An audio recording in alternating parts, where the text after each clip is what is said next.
Hello everybody, welcome to the stream. Man, I haven't had trouble with my hay fever like all day, and literally the second I want to go live, I start like violently sneezing and it kicks in. I just muted myself quickly enough. Wow. Yeah. How are you doing? Welcome to the stream. Also, my glasses are fogging up because it's warm in here because I closed the window so that I don't know. We can do this in peace and quiet. Also, the hot tea might have something to do with it. Hope you're having a nice evening. I'm a bit later than I wanted to, but I don't know. Just lots to take care of today that just, I don't know, interjected itself between me and getting this podcast out. But we're here. We're gonna do this now. Where's the screen sharing button? Here we go. Gonna record a podcast that Hindenburg launched the Hindenburg. Oh no, it has crashed. I will never understand how one could call the application Hindenburg. I don't know.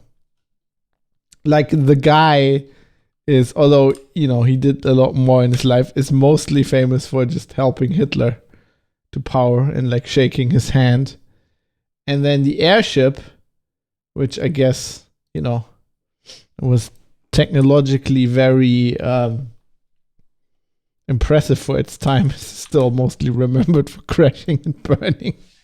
So why you would name your podcasting software is beyond me, but they, you know, they're Danish people. I have given up trying to figure out what they are thinking, so you know, who knows. Anyway, let's do a little quick test recording here. Well, that doesn't work if I mute it, does it? Like that can't work. Wait, we have to see if this.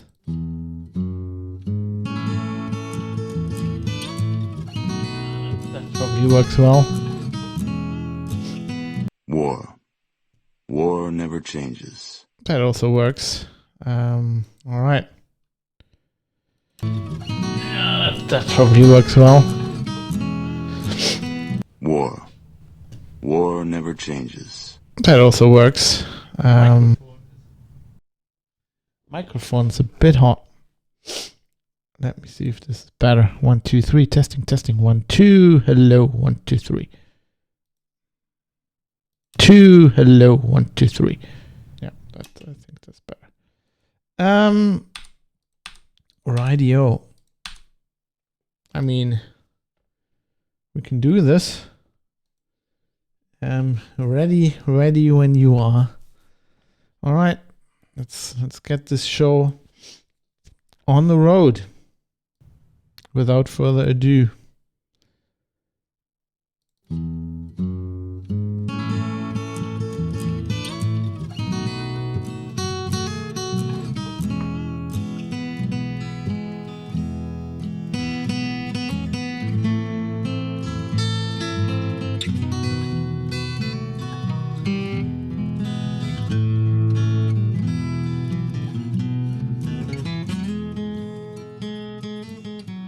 You're listening to The Private Citizen. God, I can't. Why was my inflection so weird on that? We're gonna redo that.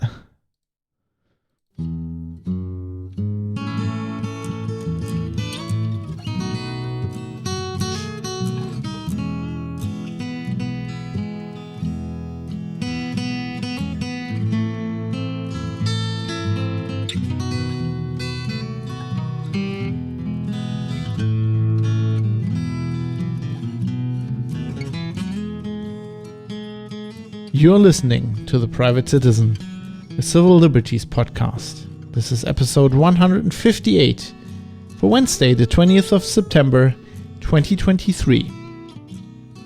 The EU wants to abolish digital privacy. Fuck it. Privacy. It's privacy. Speaking the King's English here. Do that again. So I'm sorry for this. Third time's the charm. This time's gonna work.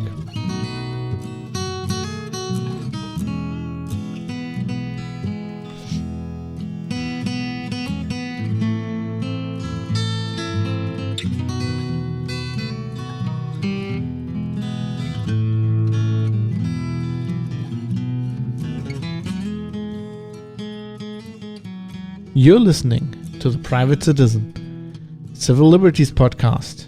This is episode 158 for Wednesday, the 20th of September, 2023. The EU wants to abolish digital privacy.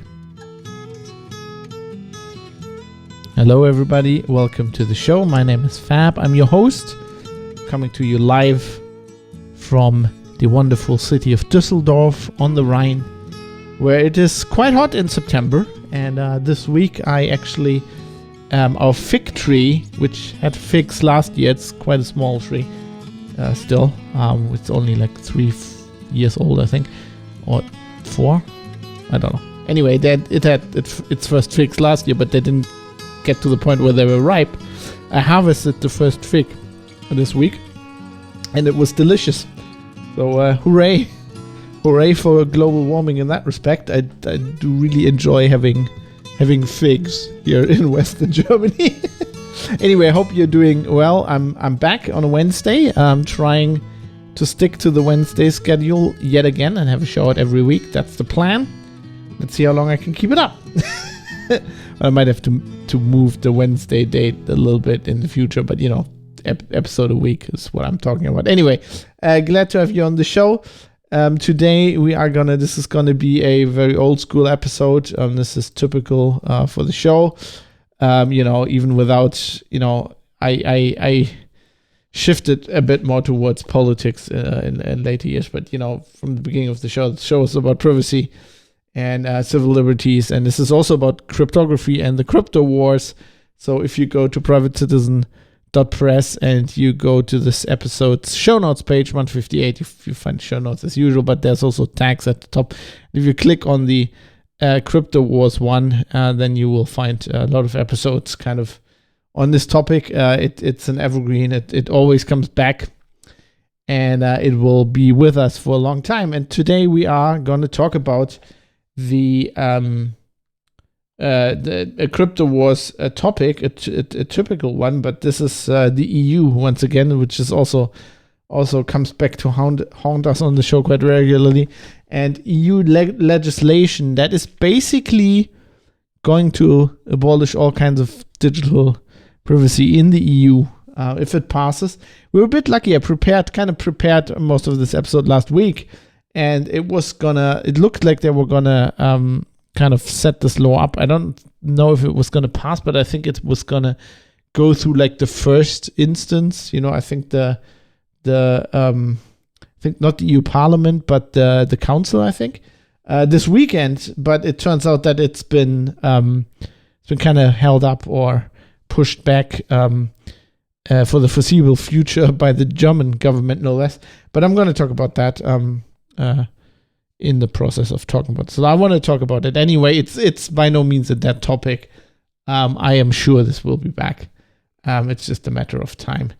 These things always come back, and they've tried to pass laws like this in the past, and they will in the future. So what we're going to talk about today is chat control. That's what it's aptly called. It's not like one of these names where they're kind of trying to hide under a like nice, behind a nice slogan or whatever, what they're actually doing. That's horrible. This actually, the name is it is as horrific as it sounds.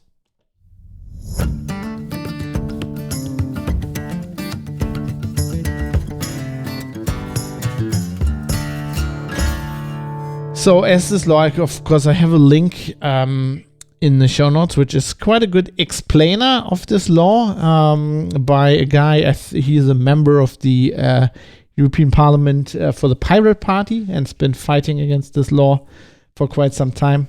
I'm following on Twitter, and it's also where I found this website of his, this page on his website. And you can, I see the Pirate Party with mixed feelings. I'm certainly not voting for them anymore. I talked about this. I voted for them years ago, which was a big mistake. I mean, they have quite some weird people in the party, and it's sometimes they're when it comes to topics that don't have anything to do with like the digital realm, they tend to be it can get weird. They can have very weird opinions. Generally, when it comes to like digital rights, they are, quite good. Which this is kind of how the party got started, and it's kind of there. I mean, their common ground is that they usually know what they are talking about when it comes to digital, matters, and especially, freedoms and stuff like that. Which is certainly not the case with any other political party, I find. And especially also not with the press. We're gonna have an example while talking about this at the end here. It's quite a good example from Reuters. But this page is quite good. It explains the law quite well, I feel. It's definitely, of course, from the perspective of the Pirate Party, but I do think if you know, I like the little video they did, by the way, with these animations which have like these phones. And they have like this spy camera attached to the phone. Makes it quite clear what the law is about. They obviously have their agenda, but I think in this case, their agenda is just, common sense. And you certainly need something like this. Like, this page is very long, and it tries to explain it to, like, the normal guy on the street, which is something you need to do, because with these digital topics, a lot of people, their brain just turns off. You say something like end-to-end encryption, and they're just gone and thinking about their next grocery shopping or whatever. Lots of people this is a topic where they think, okay, it's computers, it's very complicated, I will never be able to understand this, and they just tune out, which is a shame, because really it's not that complicated. But it is what it is, and they're trying to explain this so that people can understand. Of course, I will explain what this law is about here quickly, but it's something like, if you've been listening to the show, you know all this. But I feel I still have to do an episode about this, right? Somebody could come along who finds this podcast and who might not know about these things. That is my hope, that something like this happens. That is one of the reasons why, I upload this podcast feed to Spotify and places like this, and I think Google Podcasts and stuff like that. Even though, Spotify is not technically a podcast, because, there's no RSS feed. I mean, they take my RSS feed for the show, but they never surface it anyway. It's just like an audio file on their system, so it's not technically a podcast. But, my hope is that people will find this show, and people maybe I'm interested in these kind of topics, but they're not my usual audience. If you are one of these people, welcome to the show. By the way, as I always say, I do this live, right? I record this live. It's just me at home, but in my office. But I do stream this live on Twitch whenever I record them, which I'm trying to. I'm trying to make it Wednesdays. Currently, it's mostly Wednesday nights. And I upload the recordings to YouTube, which was part, by the way, last time. It might be for this episode as well, because Twitch didn't let me edit a highlight of this. I usually edit like the front and the end of the stream off, just the pauses, like before the stream starts. I just cut that off. You can do that very easily on Twitch with like the highlighting thing, but it didn't let me do it. I guess because I said child porn. And which we're going to talk about today as well, sadly, because, that's always why these laws are passed. That's always like the big shining beacon, fight against child pornography. And I'm guessing Twitch analyze. I mean, they do auto caption, so they do analyze the audio track, and YouTube probably, or YouTube does as well. I'm sure that video from last week's episode is not monetized. I mean, I don't even try to monetize them, but I'm sure I couldn't. I'm sure it's like hidden. I'm sure the algorithm will never show it to anybody, because I said child pornography, which, is what the show's about. But, what can you do? Well, not like that episode. Yeah, anyway, so you can watch this on YouTube. Go to Private Citizen or Press. There's a link to the playlist if you want to see what I look like while I do this. Yes, so I'm going to try to explain what they're doing in this law. and why it's a bad idea. So basically, what chat control is something I've talked on the show before. I have a link in the show notes, TM, privatecitizen.press, to episode 92, which is a few years ago. So what this is, it's client-side scanning. And then that episode 92, I explain why that's a bad idea. Or basically, I explain this based on a paper that Whitfield Diffie, Ronald Rivers, Stephen, oh God, I'm reading off the names, and at that moment the development server crashes for my website that I use when I'm recording this. I don't know all these names I know who the people are, but I don't know them by heart. Whitfield Diffie, Ronald Rivers, Stephen N. Bellovin, Peter Neumann, Matt Blaze, and Bruce Schneier, who are all like cryptologists, who say or explain in their papers, in scientific terms, why client-side scanning is a bad idea. And what client-side scanning is, so we have fought as technologists for a long time to have all, like, for example, all messages on smartphones to be end-to-end encrypted, right? Which means a kind of encryption that nobody can look into, except, I'm sending, let's say I'm sending a text message or a photo in a text message or whatever file to you, and we use WhatsApp or Signal or whatever, one of these end-to-end encrypted messengers. That means that I'm sending you the file and only me and you can see this file, and the service provider can't. Like, if you're using WhatsApp, Facebook can't see it. Whereas, non-end-to-end encrypted communication, like Twitter DM or, in many cases, emails, it's just encrypted in transit. So for me, that would be like if I sent you a Twitter DM, it's encrypted between my browser and Twitter servers, gets unencrypted, processed by Twitter, then re-encrypted, and sent to your browser. And it can't be intercepted in the middle, but Twitter can read it. And that's really not privacy, right? So privacy is only I and the people I specifically choose, in this case you, can see what this is about. And so client-side scanning works in a way where it's still end-to-end encrypted. Let's say we use WhatsApp and I send you a text message, that is still end-to-end encrypted, except WhatsApp will be forced by the EU, in this case, to copy the message or whatever, the picture, whatever I'm sending, copy that, most likely to their servers, before it encrypts it on the phone and sends it to you, which makes a mockery of end-to-end encryption. That means end-to-end encryption in that case is just useless. You might as well not do it. You might as well just do transport encryption, which, prevents other actors on the internet from reading the stuff. But, in this case, Facebook or Meta, as they're called now, will, I keep calling them Facebook because that Meta is such a stupid name and nobody knows what you're talking about when you say that.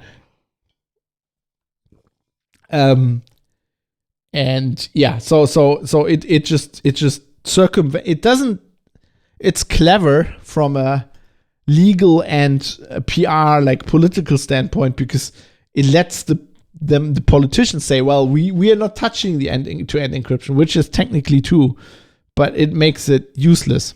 Right? It's kind of like, I don't know, I'm trying to think of it's so stupid that I can't even think of an example. It's kind of like saying, okay, I'm going to shoot you with a pistol, right? I'm going to shoot you with a pistol, but it's okay. You get a bulletproof vest. You get armor plating that will protect you from the pistol shot, right? And I give you the bulletproof vest, you put it on, and then I shoot you with a bazooka and you're dead. That's kind of what this is. They're not breaking the promise they've given you, but they're not breaking it, the word of it, but, it's useless because they're using a completely different way. And in the end, it just makes a mockery of what you're trying to do. And, why I say they want to abolish all digital privacy, because that's exactly what it is. Because, encryption sounds very when you talk to people, you talk about this to your family at the dinner table, right? You say encryption. That sounds very technological, but basically what it is it ensures privacy. Encryption is the only way in technology to ensure privacy. It's the only way. It's just a mechanism where, normally a computer works. Anything that's a computer, your smartphone, your tablet, anything, servers, your desktop computer, your smartwatch, anything like that works just by copying data. It copies data all the time. Even when you move a file on your computer, it copies the file from where it was to where you want it to be, and then it deletes the old copy. Like, that's how computers work. They're just, adding numbers in the background. But basically, they're just copying stuff from your hard drive to RAM, from RAM back to the hard drive. Anything you do, you go to a server, you go to a server to read a news website. Basically, what your computer does, it goes to the server and says, give me a copy of that page. And it will copy that file, transfer it to your computer. So everything is based on copying files. And if we don't encrypt anything, it's all clear text. And anybody can read it, right? Anybody has a copy. And, sending a file over the internet is just making a copy of, one computer says to the other, give me that file, makes a copy. And then the next computer asks that computer. And that's how that file gets transferred all around the world, right? There's also where the saying comes from, there's no cloud, there's just other people's computers, because it's all just computers copying files all the time. So the only way to have anything like privacy is to you still have to have the file be copyable, right? You cannot, that's why,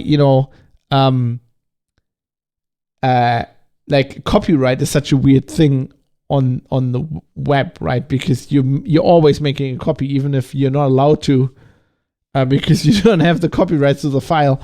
By showing it to you when you first get it, your computer makes a copy. So the only way, if you want to preserve this technology, like your computer and your smartphone and your internet, the only way to preserve that and to still have privacy is to have the file be copied, but only readable by the person you want to. So you encrypt it, right? It uses this thing called private public key cryptography. And basically what it does, it takes the file and puts it through. I'm trying to explain this, if you're a nerd listening to this, most of my normal audience will probably facepalm at this point. But, I'm trying to make this understandable to a general audience. So basically it puts your file through like this black box, and the thing that comes out the other end is still a file, but it just looks like it's filled with random noise.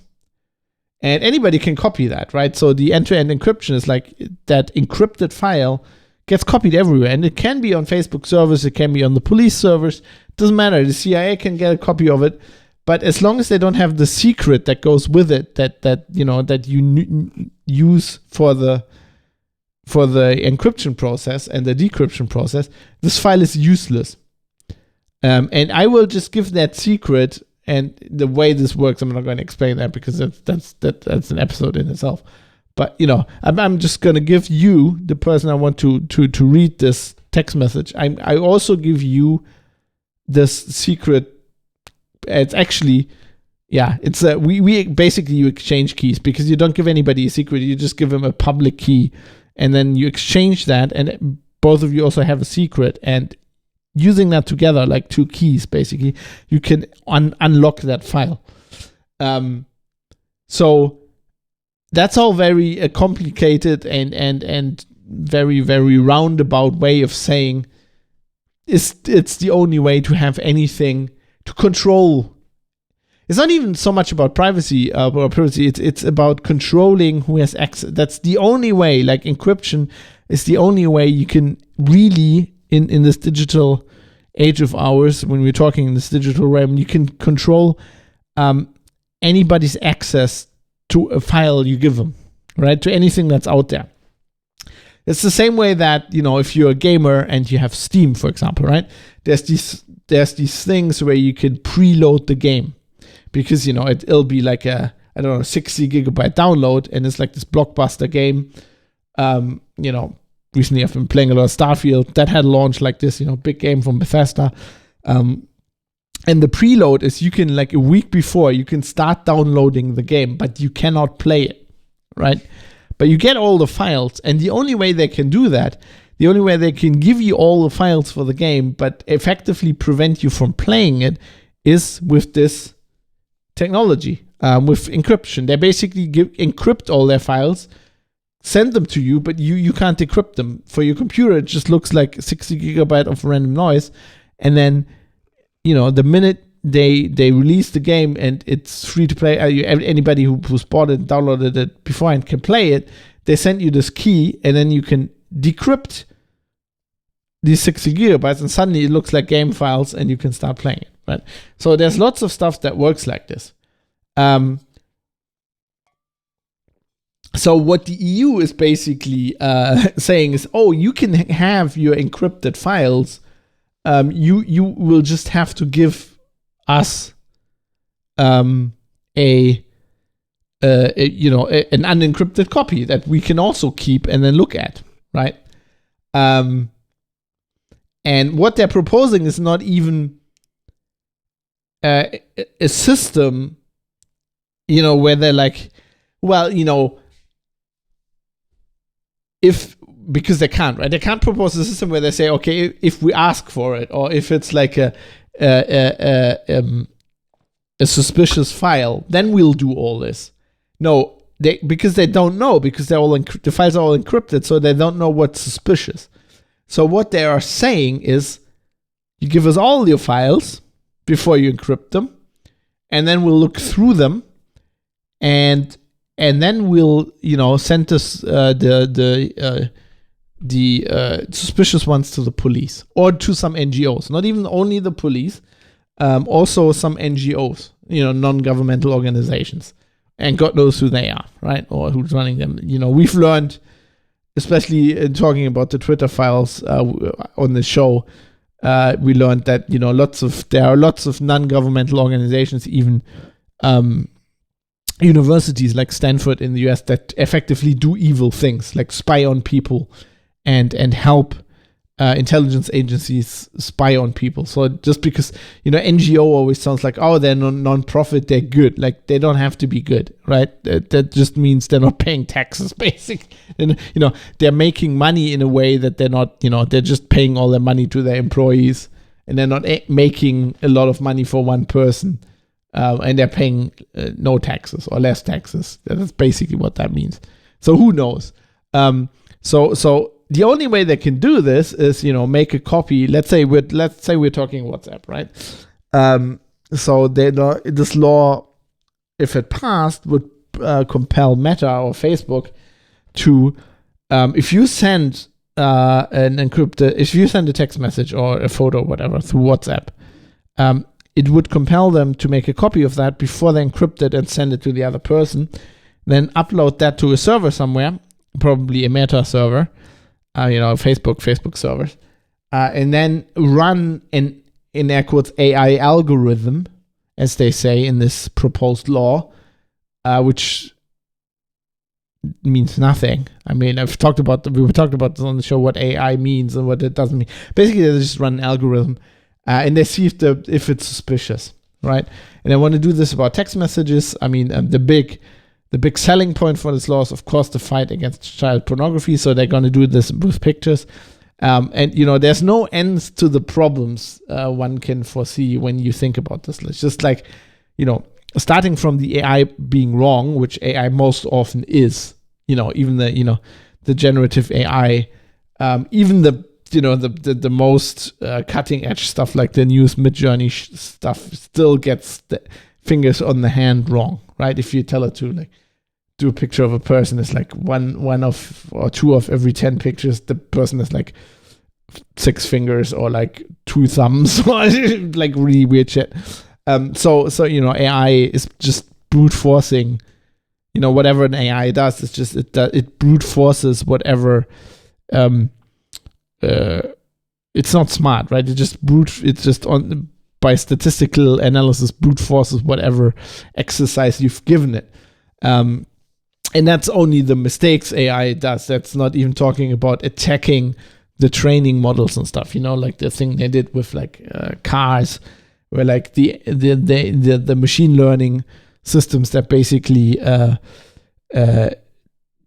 figure out what kind of a traffic sign is. Like you can attack those models, and then you can just have put like things on a stop sign, like little stickers that a human eye wouldn't even recognize, and the AI goes, oh, this is not a stop sign, this is a speed limit 120 sign or whatever, just by reverse engineering how the training model worked, and then attacking the weaknesses in that. You could easily do that here. They're like, if you're thinking about like just parents having pictures of their children on their phone, which often when they're young children they don't have any clothes on. Anybody has, I'm sure your parents have that embarrassing picture of you as a kid where you were naked. My parents have one that they kept showing people where I'm like running around naked in the water, in the sea, and there's always like these pictures that are just completely innocent, but you're like a 2-year-old child and you're naked or whatever. Every family has these, and they're not all on the phone, right? And the AI could make a mistake and think that's child porn. The model could be attacked, so that it identifies completely innocent pictures as child pornography.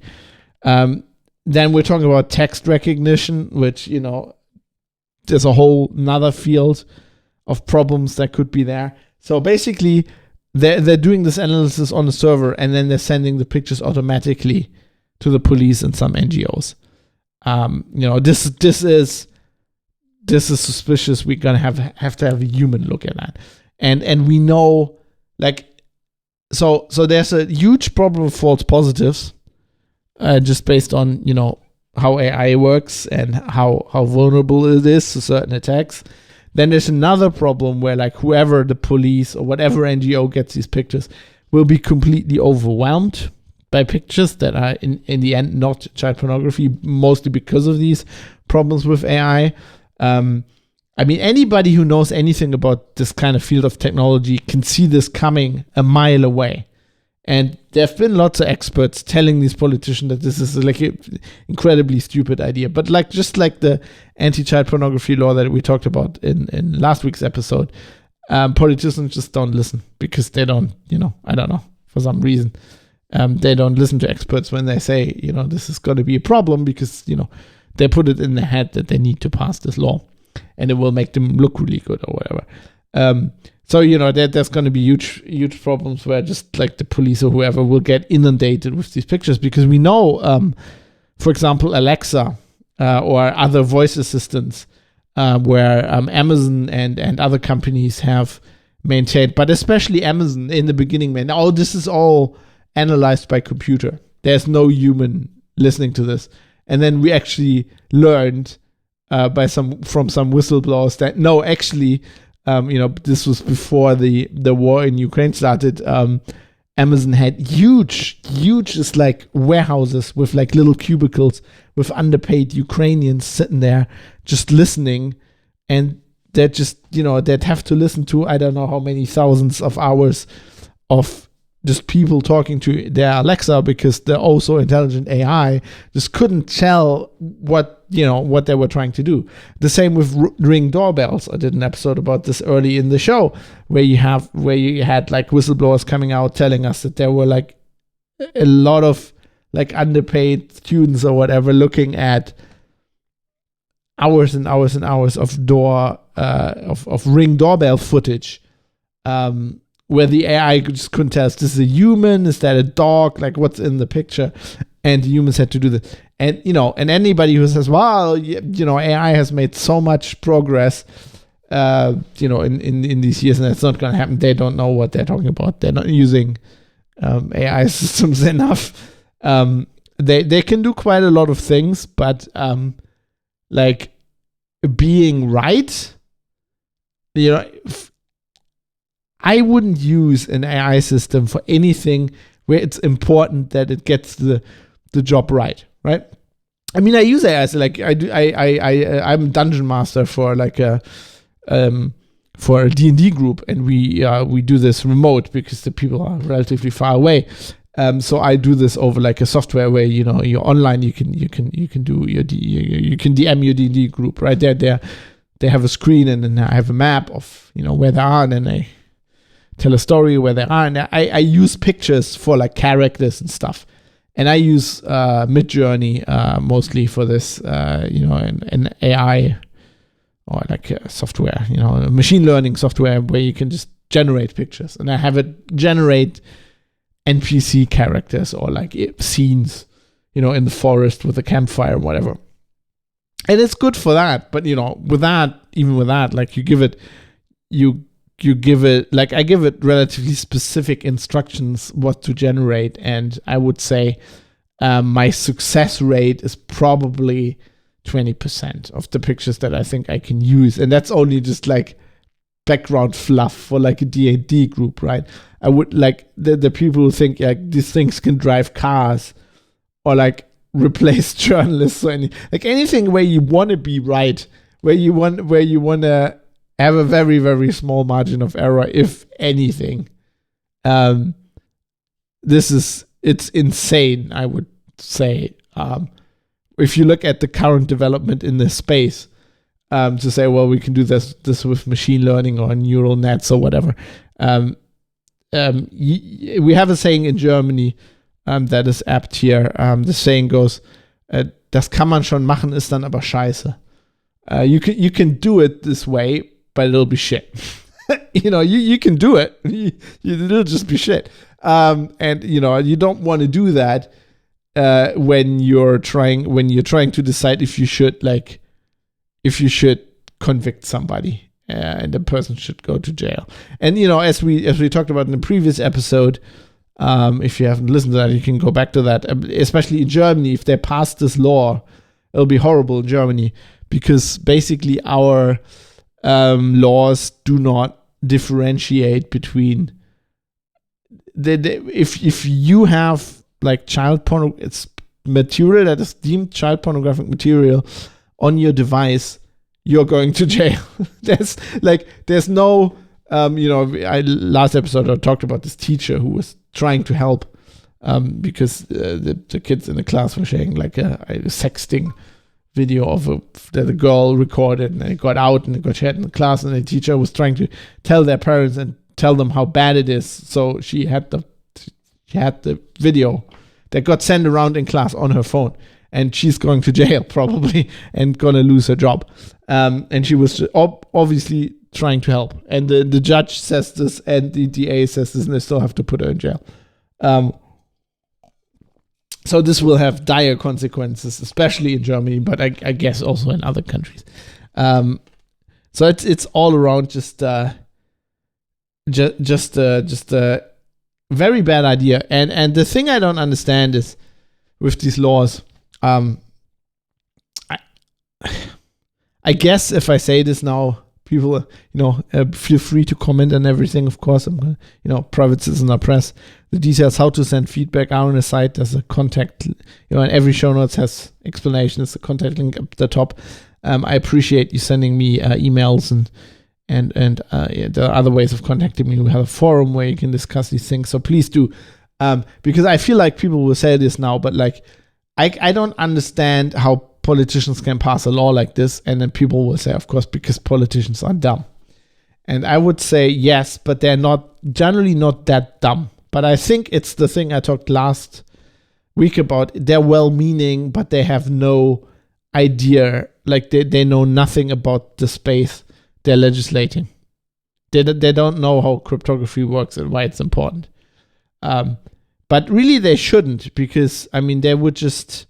Well, I think what they don't understand is that if they disable, I think in the first place they don't understand that this client-side scanning just completely makes all kinds of cryptography useless, just like completely useless. They don't understand that.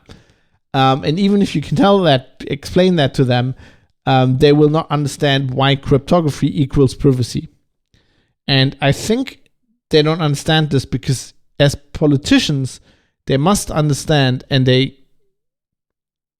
always talk about how, like, the EU, we're so different, for example, from Russia.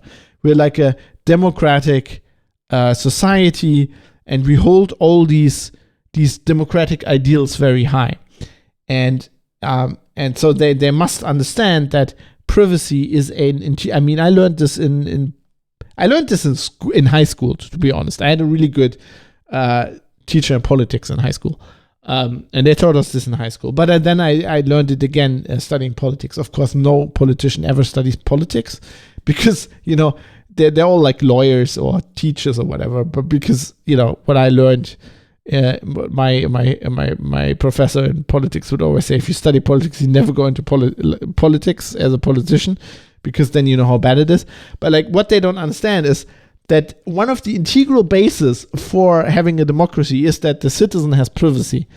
And it should be really clear to understand to a politician, because they know, and they talk about this a lot, that it's important to have secret votes, right? Private voting. Like, they always go on about how, like, elections in Russia, for example, are not really democratic, because they're not private in these cases, whatever, or in some Russian controlled republic in Crimea or whatever. But like, they can't make that leap. That means that you have, as a citizen, your private vote. So the ability to go vote without anybody knowing what you voted only counts for something if you also, in the rest of society, have privacy. Because you have to be able to talk to people about politics without the government knowing, right? You have to be able to talk to other people about what you're voting for and why. I mean, that's how discourse works. You have to be able to discuss these topics. That's how democracy works, with other citizens, without fear of reprisals from the state. But if you do not have any privacy anymore, then you can't do that, right? Then that, what does it matter if you can vote in privacy when in the complete rest of your life the state knows everything, right? Which this basically is, because it's only, in air quotes, your digital life, but that's where everybody's life is today. Like, we're not going to the pub anymore to discuss these things. These discussions happen on WhatsApp with our friends and our family, even our family members. For example, me and my wife, I work a lot and she works a lot, and we don't see each other much during the day. Like 90% of the stuff we discuss on a weekday just happens over like a messenger that's end-to-end encrypted. And if you take that encryption away, and it doesn't matter if the state says, we only want to do this to fight child pornography. No, basically, you're taking all this encryption away. You are saying you need to scan all the messages. So in some rare case, you can find one if it's suspicious, right? But that's just like, I mean, people don't understand how ludicrous that is. Just imagine that would be like if we didn't have phones. That would be the state recording everything you say during your like taping all your phone calls, recording everything, and then looking for suspicion. This is like fucking East German Stasi methods. Like, and I'm not even joking. That's what the Stasi does. That's why East Germany wasn't a democratic state. That's why West Germany didn't accept it as a democratic state for all of its existence, and didn't accept it as a state, really, because it wasn't a democratic state. It was a fucking totalitarian nightmare state, because the fucking state wanted to know everything about their citizens, because they were afraid they were gonna, be class enemies and flee to the West. And it wasn't enough for them to have like border guards that shot you when you're trying to leave. No, they also had to know everything about everybody. And they're basically, the EU is basically proposing this. And actually, why I was on this rant, as we'll see in Twitch chat says, different from Russia and behave like the communists there. Exactly. Reading your mail for the fatherland's greatness. Exactly. So I think maybe this just occurred to me during the show, but basically I think to explain why this law is so bad to just a person on the street would be it's your digital life, but that's what your life is these days. Just imagine, just try to watch yourself on a normal day, what kind of information you just input into your phone. And what kind of, all your photos, all the text messages, just think about that, because basically that is your life. If you just ignored that and said, okay, we just ignore that cell phones exist, it would be like the state listening to everything you say, your whole day. Even if it was just in public, let's just say they're not bugging your home. Just imagine the state. Let's imagine somebody walking beside you every time you go out, every minute of you being in public, and writing down everything you say to anybody outside. Just imagine that. Just imagine the chilling effect that would put on you.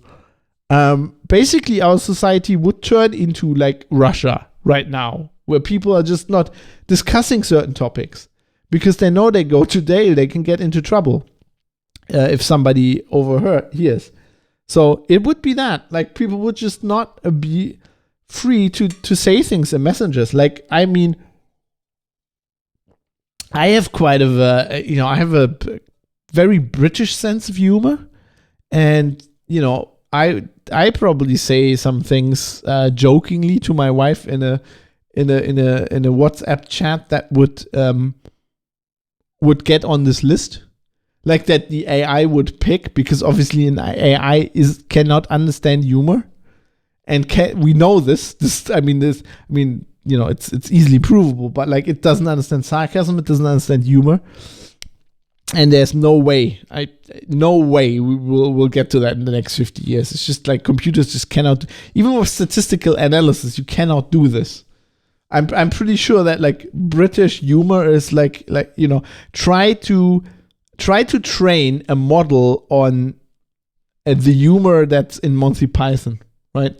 And try to get a computer to understand when what they're saying is supposed to be funny and when it's just things they say, like that's, or even harder, try to differentiate, like if you get a computer to understand the whole works of Monty Python, right? And understand what's supposed to be funny in there, which probably wouldn't be that hard because it's mostly all supposed to be funny. But then feed it some normal conversations of people, British people, and have it try to figure out if what they're saying is meant to be funny or not. It would get it completely wrong all the time. Like British humor is completely like, it's just, or if you're just very sarcastic, it just doesn't it just doesn't work. And I go so far to think that, like with text messages, I think with, when they're analyzing photos, it's probably going to be harder for the AI to detect whatever it wants to detect. But then, I think there will be much more false positives of photos that are completely innocent, that the AI will think, okay, this is child pornography. But then I'm pretty sure that the humans that get it, if they are like, let's say they're the police, which this is going to sound weird, but I trust a little bit more than just like some random NGO. It's weird for me to say I trust a state agency more than a non-state agency, but in this case, I think I would. So let's assume they're not out to just like convict people, right? There's a human sitting there who really wants to figure out if this is child pornography. I'm pretty sure that the human in that case, the AI will probably make a lot of mistakes, and the human will, probably be right almost all of the time. Because there's so much context in these things, it's so much based on context and things that computers just can't understand. With text, I'm not sure how the AI will perform, if it will perform better than on pictures. I'm not sure at all. I'm pretty sure the false positive rates with humans with text will even be higher, because there's no context, right? If you take we all know, You just think about your work. Just think back to the last 10 years of your workplace. Doesn't matter where you work. But if you have emails, pretty much I'm guessing that everybody. And just imagine how many misunderstandings there were at the workplace in the last 10 years just because it was text-based communication and there was no context at all.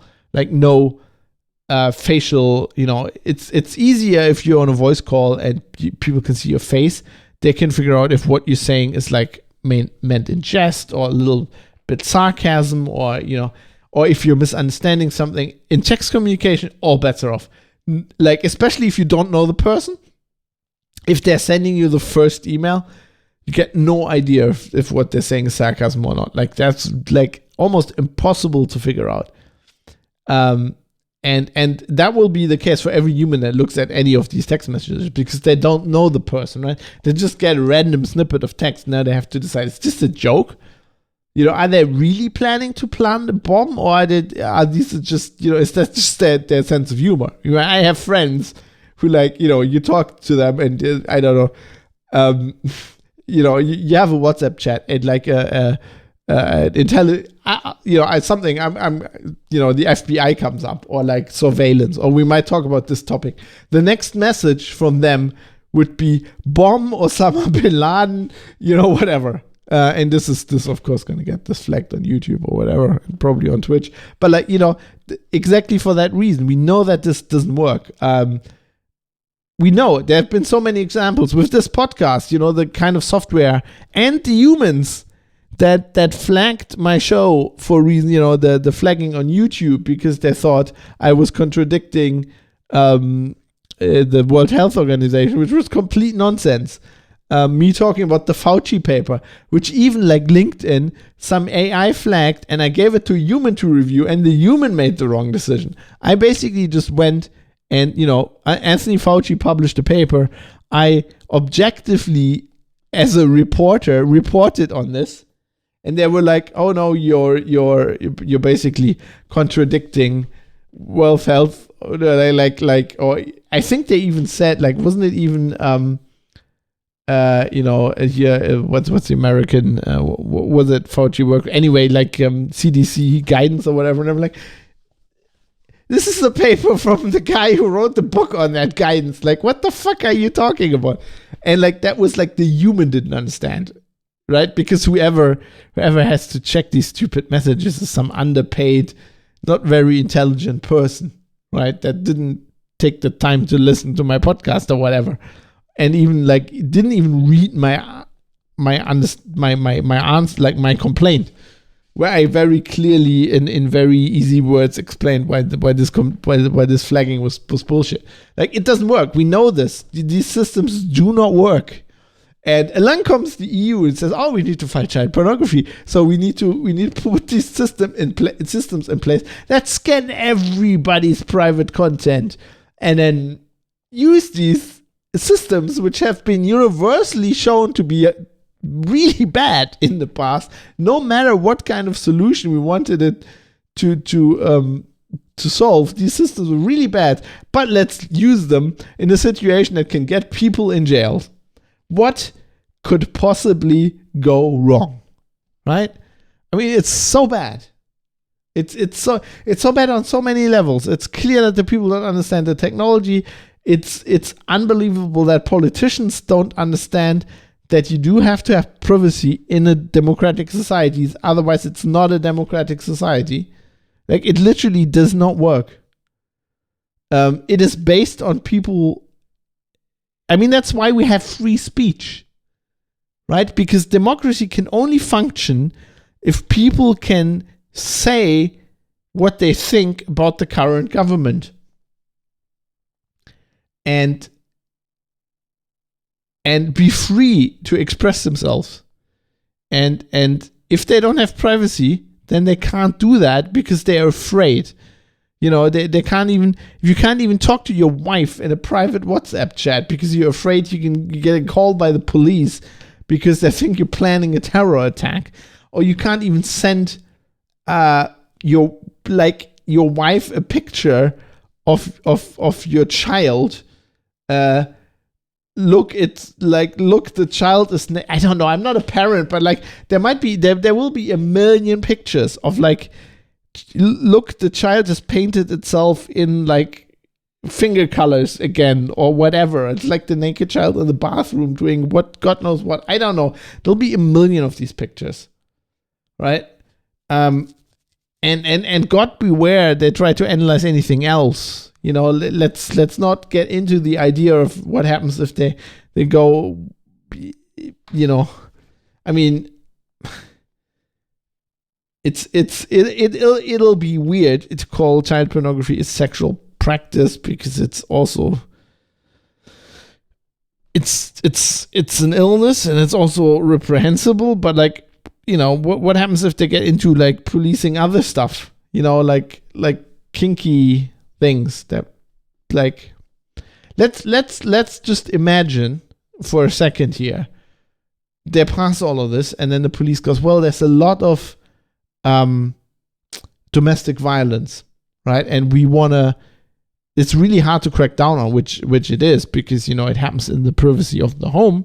So it's really hard for the police if the victim isn't from, you know, if the victim doesn't want help, or is, you know, if the victim's scared and basically denies everything. It's like really hard, even if they go to the hospital with like black eye or whatever, or like really bad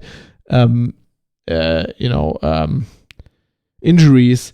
Like if the victim doesn't cooperate and protects the perpetrator, then there's really no chance for the police to kind of do anything about it, which is true. That is a fact. But if they take that and go, we now have we have an AI algorithm that can find photos that look like they're domestic violence, and then we'll flag that, and then we'll give that to the police.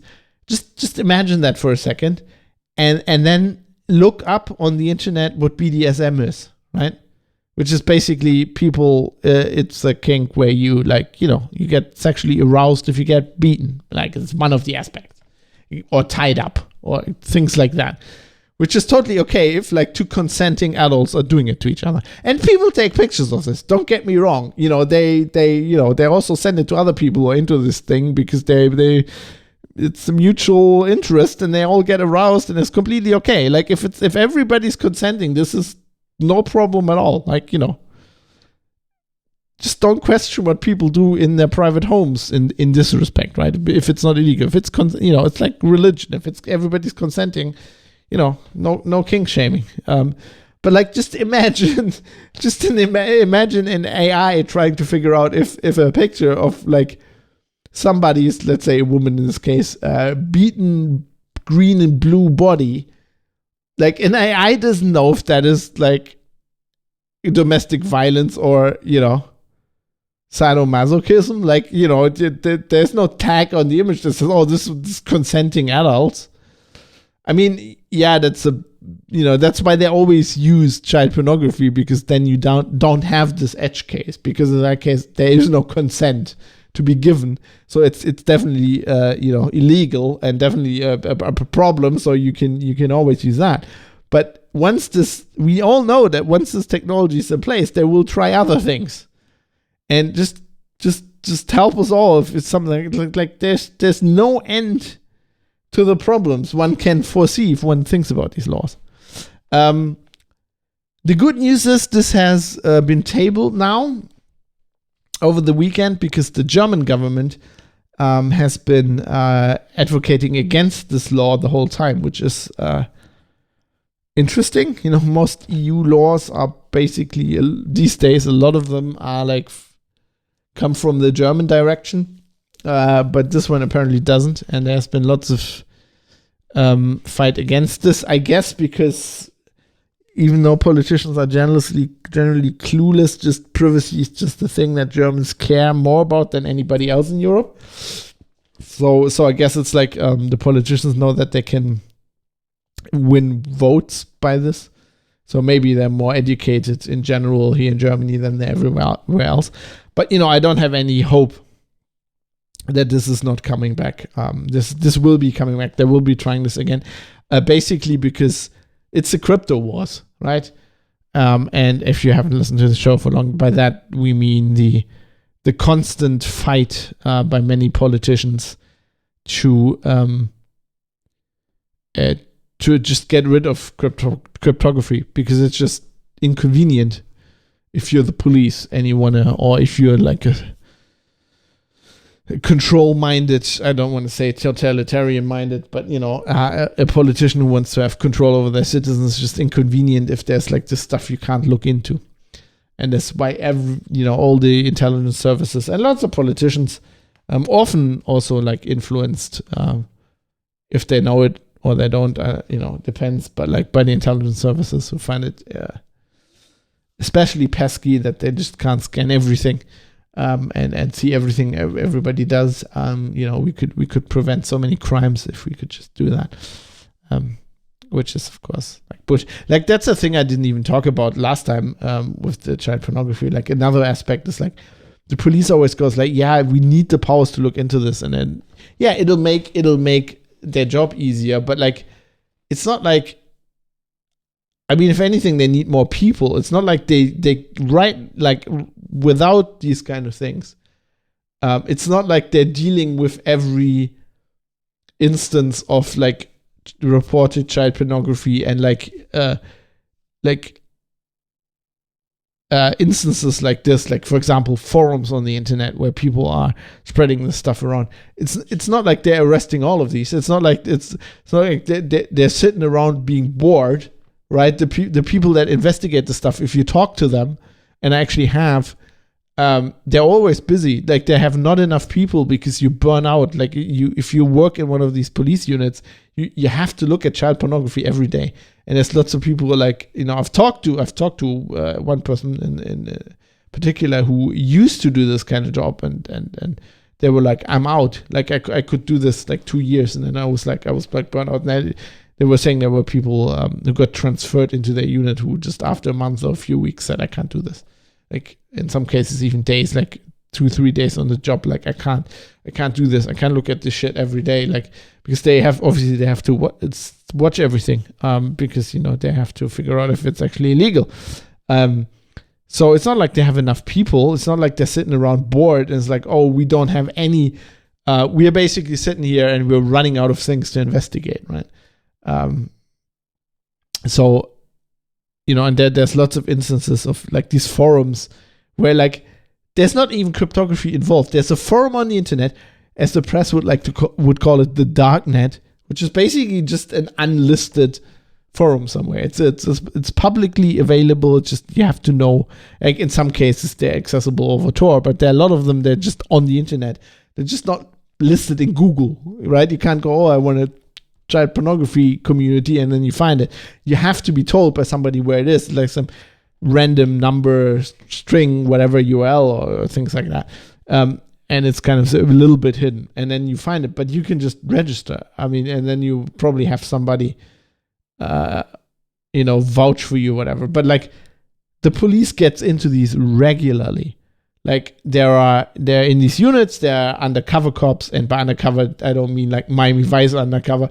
They're like just on a computer all day, posing as people interested in child pornography or people who produce child pornography, and they're basically trying to, even though in Germany it's not like in the US where basically entrapment is completely illegal even in those cases, but they're basically trying to get in contact with these people so that they can then catch them in real life, by, distributing child pornography or in the possession of it, in a way where they haven't set them up, right? They're basically just trying to play a member of this community, ingratiate themselves with the people.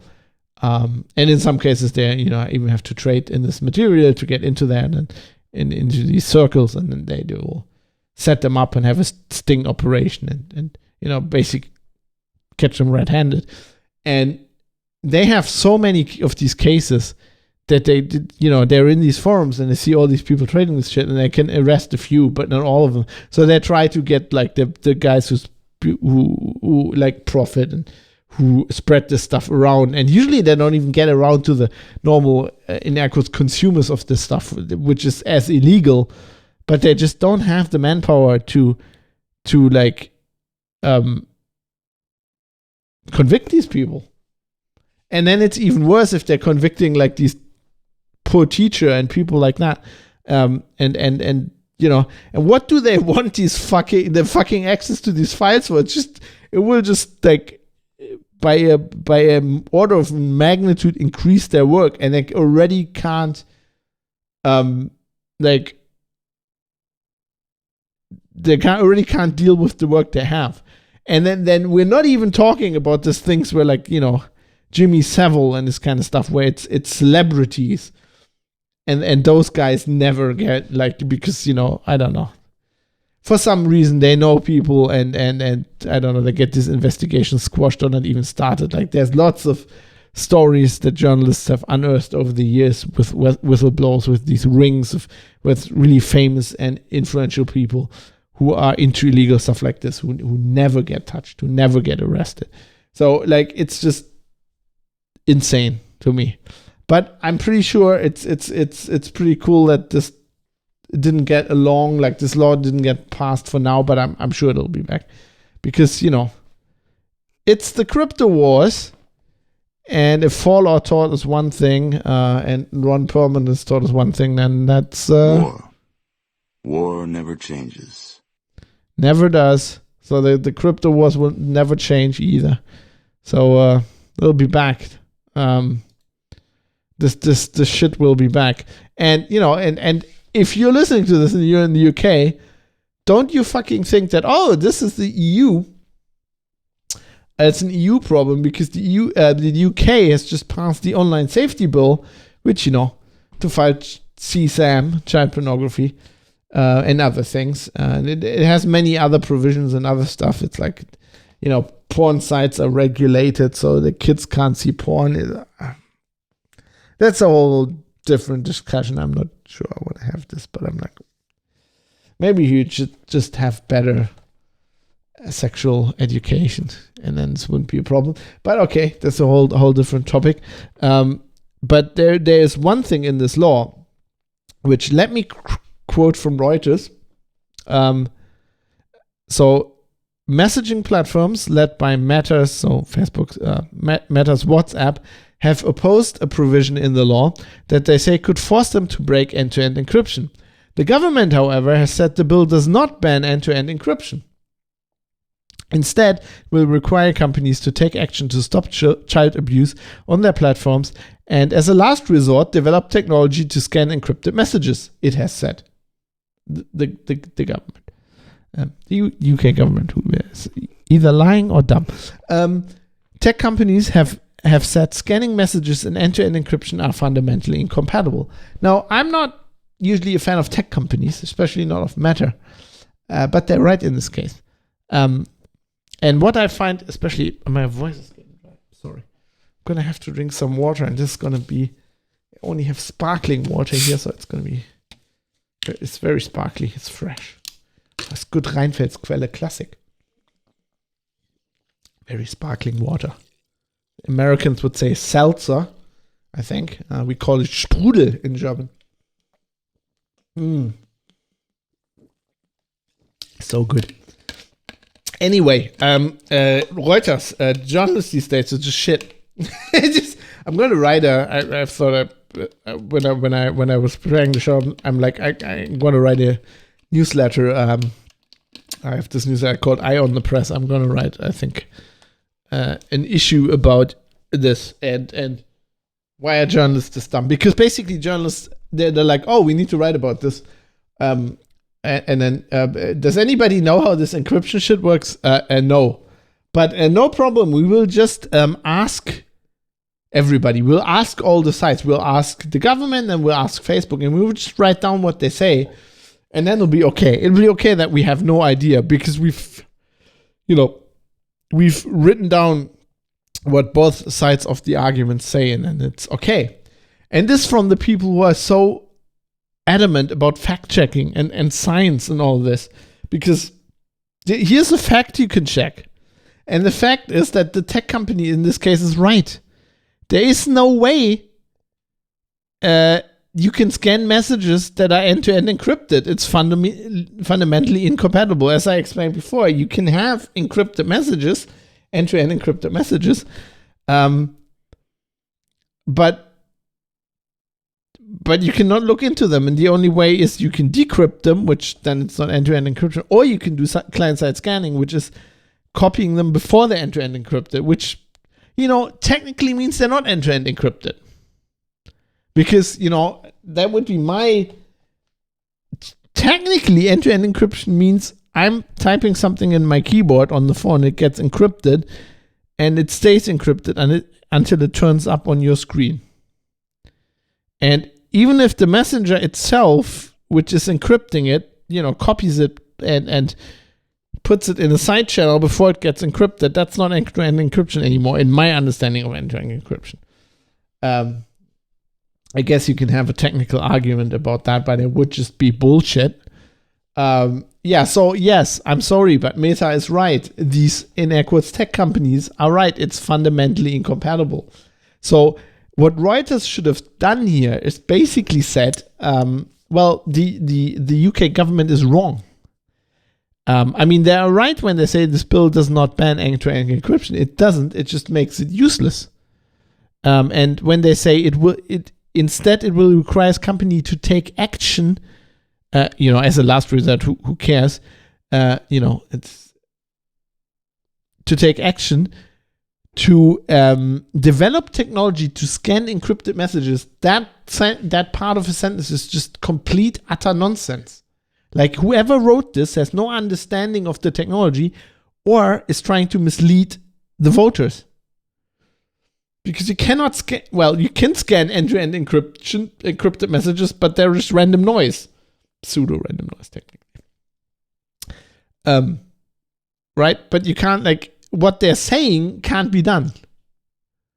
And really, if they're passing a law, I'm not letting them off the hook. If they're passing a law about this, they need to understand what they're passing a law about, otherwise they're idiots. They're either idiots or they're liars, and they're trying to mislead the general public, which for a government, you don't even know what's worth. It's both bad. It's both incredibly bad. Yeah. But it is because I'm a journalist, I'm even more annoyed about the journalists in this case. I'm like Reuters. You're like an international news agency. Like, everybody just copies your shit. You're like in a very privileged and in a very, very responsible position. Right? 1,000 news outlets across the globe will have copied this, either directly of Reuters or copied it of somebody who just quoted Reuters. And we don't know. The government says this, and then the tech companies say this, and then people will probably not trust the tech companies because they've done a lot of shit in the past, which is true, but which Reuters should have fact-checked this, as they like to fact-check these days. They should have fucking found out the facts, which are very easy. You just find somebody who knows just a little bit about cryptography, and they will say, the tech companies in this case are right. Because they know the technology, and you can't, it's fundamentally incompatible. If messages are end-to-end encrypted, nobody can look into that. Neither we, the tech companies, nor the government. And if the government wants us to scan these messages and figure out what's in them, then we might as well not end-to-end encrypt them, because it's fucking useless. Who cares? In that case, end-to-end encryption specifically protects the message from the service provider looking into it. Right? Otherwise, we just need transport encryption if we don't want some rando on the internet looking at it. But if you by a law, force the service provider to look into the messages, then end-to-end encryption is not bullshit. And these fucking politicians should at least have the backbone to say, then we outlaw end-to-end encryption. Because basically that's what they're doing. It's like saying, okay, so we want to save the planet, so we don't want you to drive your petrol car, right? And then they're like, okay, we're going to pass a law where we're going to take all your petrol cars away. And then basically there's people with pitchforks marching on the Bundestag here in Germany. And they're like, okay, we're not going to do that. We promise we will never take your car away. And then they come back like half a year later and they go, okay, we come up with this genius idea. You can keep your car.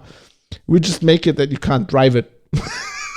It'll be illegal for this car to be on the road. You can keep it. You can look at it.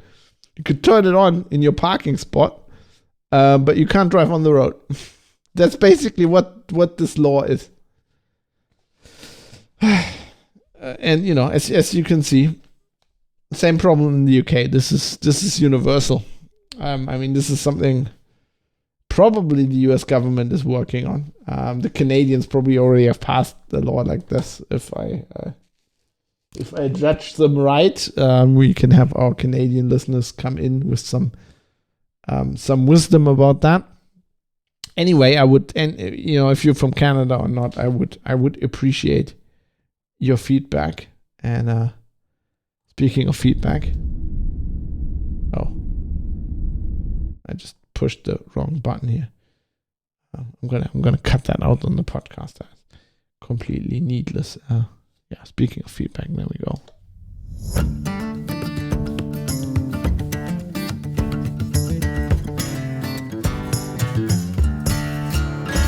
Yes, if you go to privatecitizen.press, there's feedback section in all the show notes. There's links at the top that explain how to contact me, because I appreciate your thoughts on everything. And once again, we have Yevgeny Kuznetsov, who must hold the record for the most feedback on the show. So I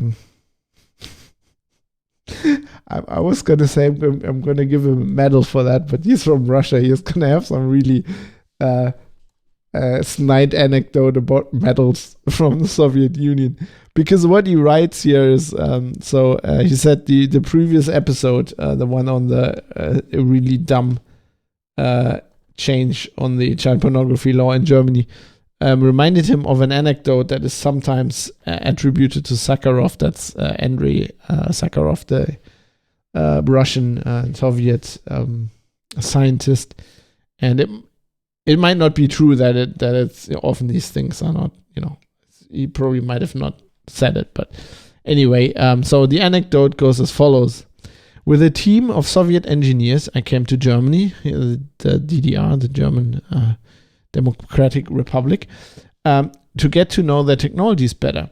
We were visiting a factory and I was watching a worker operate a complex machine tool with great skill. A buzz signaled lunchtime, and I was surprised to see the worker simply turn the appliance off and walk away. I made a point to return to that place by the end of lunchtime, and I witnessed the worker coming back to the machine, moving the cutting head away from the workpiece, removing both the workpiece and the cutting head that were obviously damaged by stopping the machine while they were in contact, throwing them into the trash bin, installing the new cutting head, and signaling a master, like a supervisor, I think this means, to readjust the machine. While waiting for the readjustment, the worker took out his cigarettes and walked out for a smoke. I followed him. You look like a person who knows your trade very well, I said to him as we smoked together. This is probably the 60s. Obviously, you could have moved the cutting head away from the workpiece before powering the machine down. It would have saved the workpiece made of expensive alloy. It would have saved the expensive cutting head and would have allowed you to just go on working after lunch without any need to readjust the machine. Now, I thought that this was all done just to have an extra smoke break, but that's not the point. That's how people would think today, except, not smoking anymore. Probably vaping. Anyway, to go on, would have saved without, after lunch without the need to readjust the machine. I'm sure you know all that, so why did you just stop the machine the way you did? It is in the manual. I had to have the training and sign the paper. The manual says when the lunchtime signal or end of shift signal sounds, all machine tools must immediately be powered off. So that's what I did, he said. But you do understand that the manual is stupid in this regard and you save time and money for the factory if you disobey it. I do, he said. But if I disobey it, the idiot who wrote it will not be fired and will keep on writing stupid manuals. So it's kind of, obviously triggered by the last week's episode of the law where the judge and the DA are both saying, we really don't want to prosecute this person, but there's no other way. I wish the politicians would learn from that, right? I wish, but that's not how it works. I mean, one of the reasons is that, of course, in democracy, the people change so much, right? That's one of the downsides. So the current or even the previous government made this mistake, and now the current government is fixing it. But this will all be forgotten in 10 years when they've changed all the personnel, and then the people making the laws will make as stupid laws, and they will just not listen. Right? They'll have experts. I mean, they have experts on staff for this kind of stuff. At least in the German government, I know that they have that in Australia and the UK and the US. So probably in many, many other countries as well. They have special experts on staff who they pay to tell them their opinions on these kind of things, and then they don't listen to them. I don't know, because they think they just get more votes or whatever. Because it sounds like a good idea, right? It sounds like a good idea to power off that machine immediately. And then if you ask somebody who's actually ever worked in a factory, I mean, this is the more I'm thinking about this, I talked to Evgeny about this on the forum as well. And this is a very scary thought, but it's something that's been developing. The more I think about our government in general here in Germany, I can't really judge any other governments because I'm not that closely involved, but the German government just completely reminds me of the Soviet Union in many respects.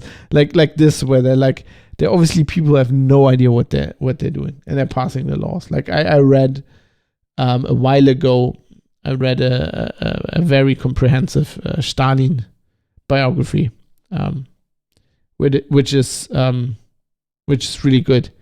Wait, I'm gonna have to look this up. Don't get me wrong. Who wrote it? I don't even know what the title is, so I'm just gonna have to just I don't know. I could probably look in my Kindle. I'm actually gonna do that. Just give me a sec. Let me just log into Amazon and look into my my Kindle. Where is it? Where's my content? I'm sorry, this is riveting podcasting. I'm just going to look into my Kindle library what this book is called, because it's really good. There are a lot of books. I'm just not going to show this live on stream because there's lots of books. My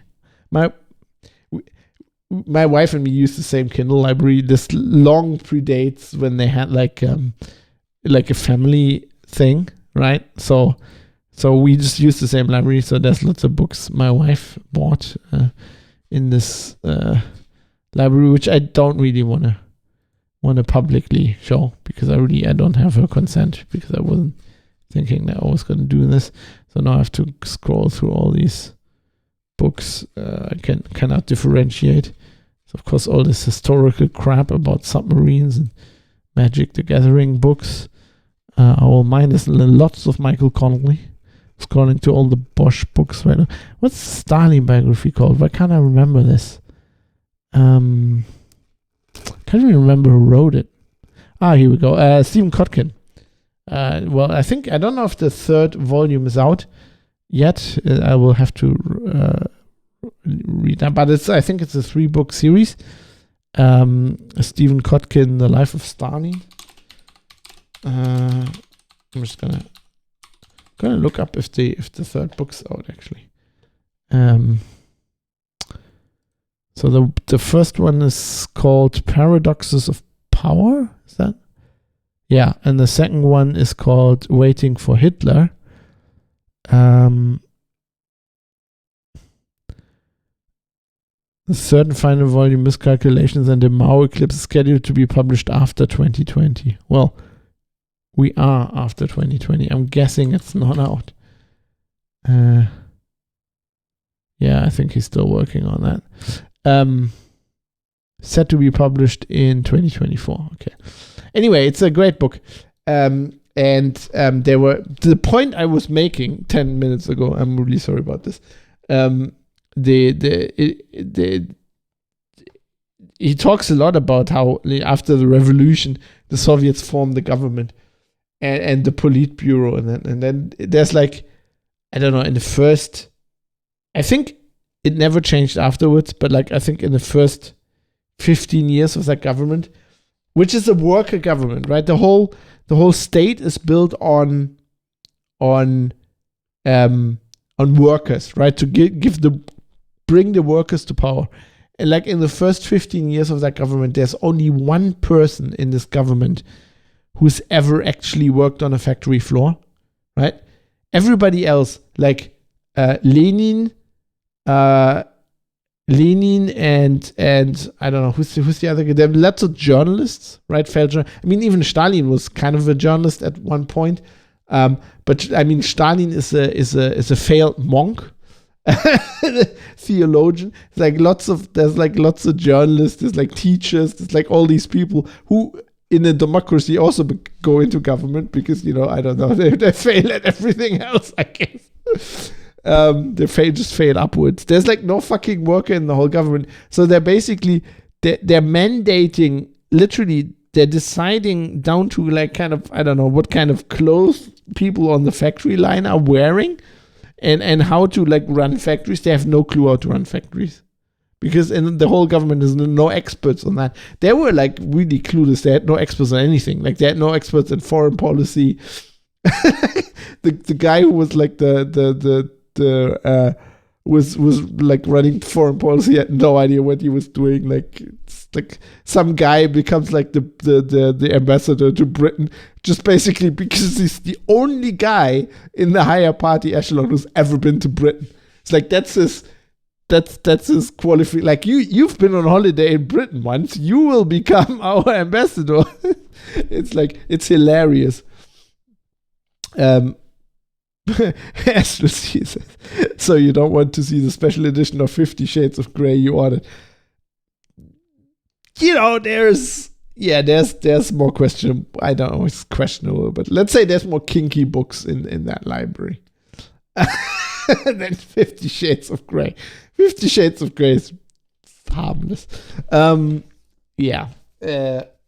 just don't want to see all the really weird historical treatises I'm reading.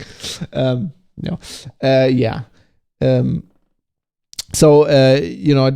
the German government, or just governments in general, but in this current German government especially, and I know I still have to do an episode about this whole government. I've been promising this as long as they've been in office, and it looks like they're probably not winning the next election for good reasons. But they're just clueless mostly.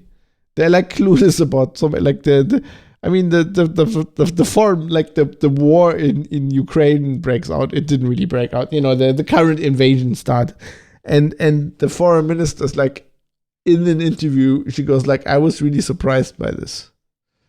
And you're like, first off, how were you surprised? You've got like intelligence services and satellite images.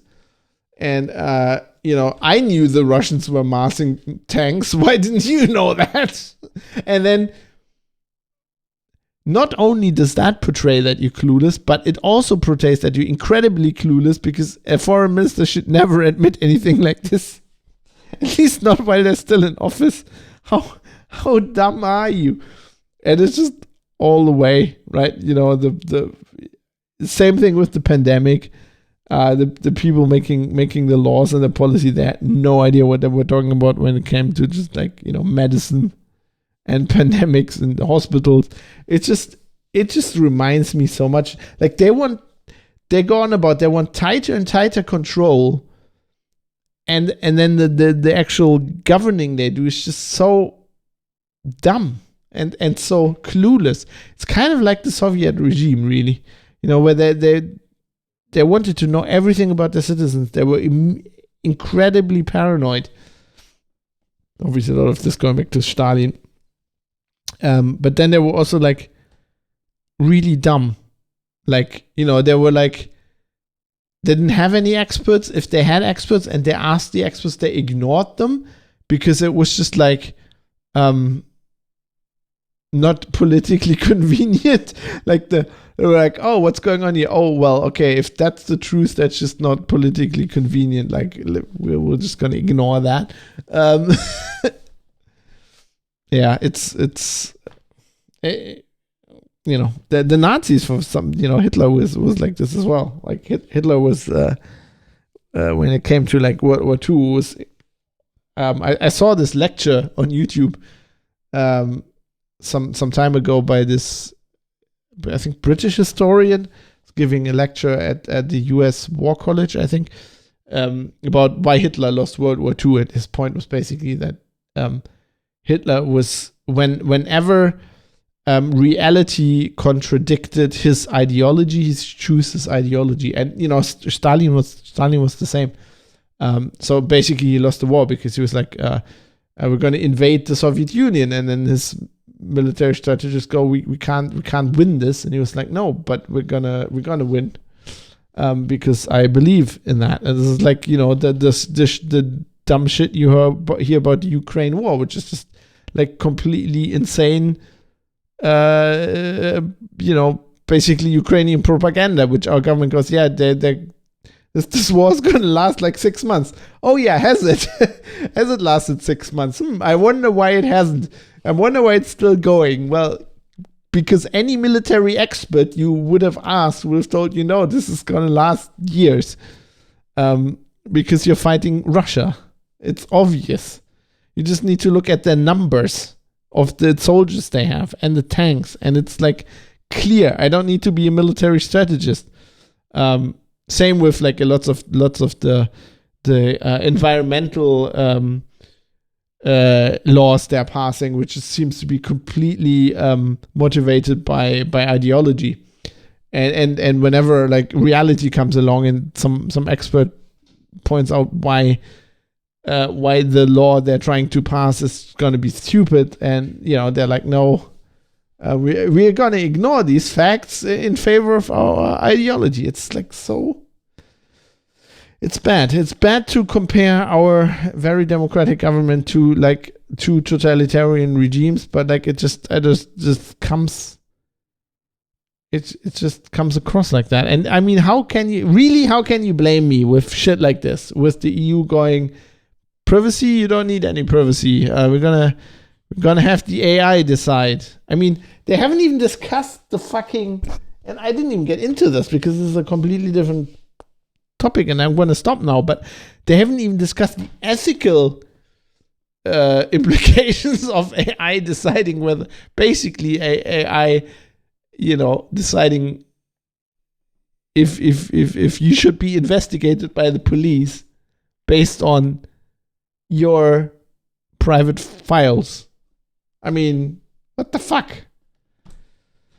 It's so dumb. Anyway, I'm going to stop now. Otherwise, I'll be going on about this for the next 6 hours, and we don't want this. I want to get this podcast out to you. Well, that was a dumb thing to say, because when you're listening to this, you'll have it already. But know what I mean. I'll just be going on, and nobody wants that. So let's start wrapping this up.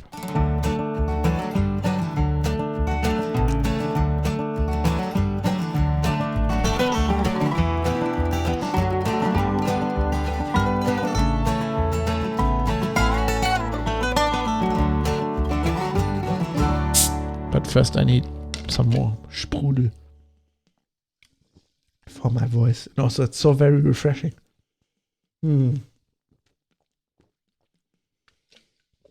Carbonated water is the best thing ever. It's so good. I really have to be careful not to burp. No. Makes you burp. As a kid, when I came home from school, my grandma always had this extremely carbonated water that's even more carbonated than what I'm drinking now, which is called Brola. Trinkst du Brola, dann geht's dir wohler. Was their like slogan.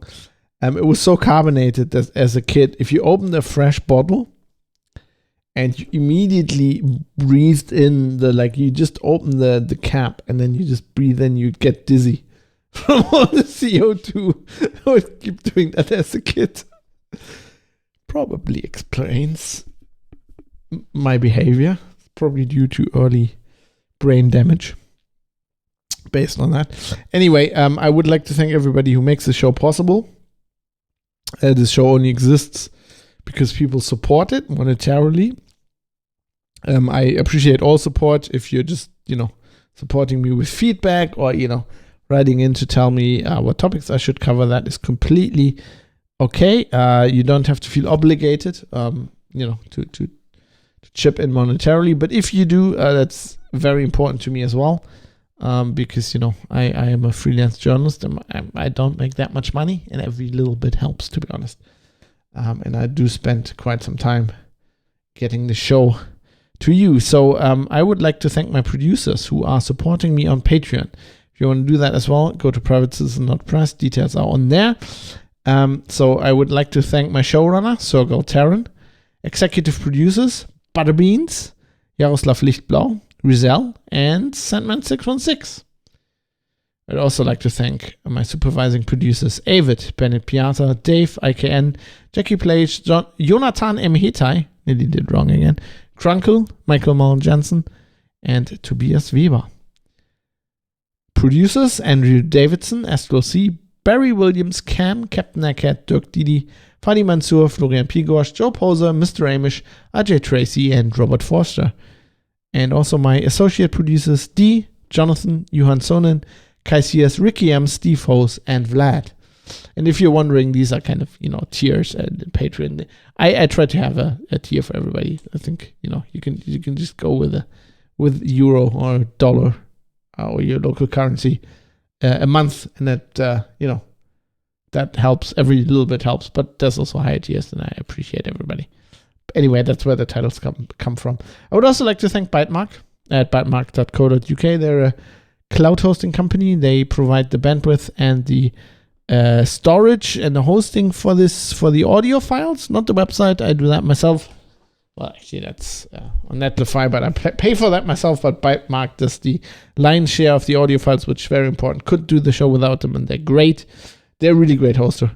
They're very proactive with. I've noticed this because I got an email from them today about some maintenance they're going to do at one of their locations, and it's unlikely that will have an outage. That will cause an outage, but they're still informing you. They're very proactive with writing you emails about the maintenance they're doing. I've never had physical maintenance and stuff like that. I've never had that with a hosting provider. So they're just great. And they're never down. These files, download to you very quickly. So I'm happy. Thanks Bytemark. They've been doing this for years. Started with a podcast I used to do called Linux Outlaws, and I just appreciate that. And that's it. If you are curious, the great song I use as an intro song is called Acoustic Roots by Raoul Kabazali, and I use I play a different song as an outro every week, and I license the Epidemic Sound catalog, and I pull them from there. And for this week, we have a song called Mud Runner. Has nothing to do with the video game, which is great. But this song is also great. It's called Mud Runner by somebody called Wilhelm, not with the W, with the V. Wilhelm Hass. And it's metal. I don't know. I think it's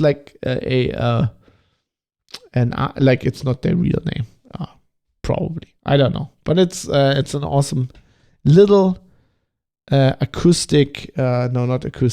instrumental metal song, which is great. Obviously, Epidemic Sound has lots of instrumental stuff for,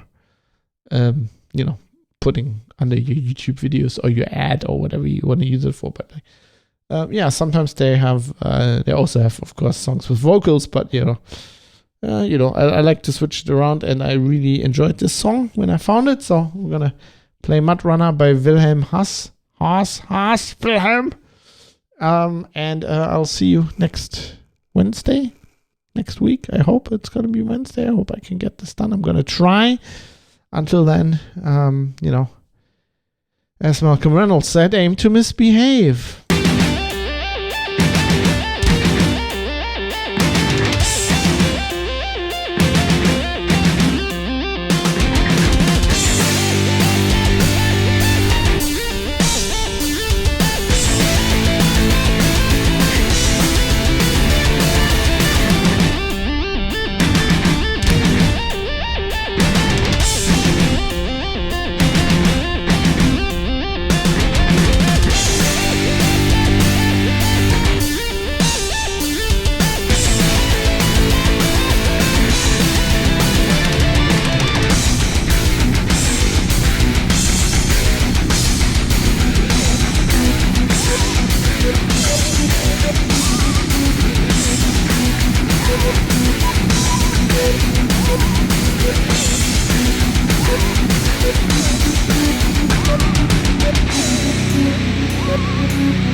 War. War never changes. So there we go. That's another podcast recorded, and if I get my ass in gear, I can actually get that out while it's still Wednesday. So I'm gonna leave, Gonna run away. And we can probably turn this off. There we go. No, the wrong button. Ha! There we go. Yes, thanks for watching. As always, thanks for being part of the show. And I'll see you next week, probably. Still want to stream Starfield at some point, but I currently don't know when. Got tons on my plate.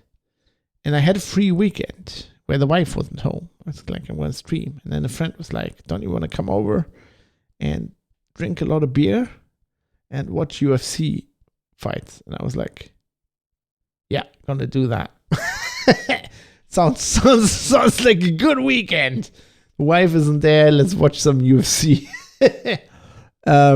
So I don't know.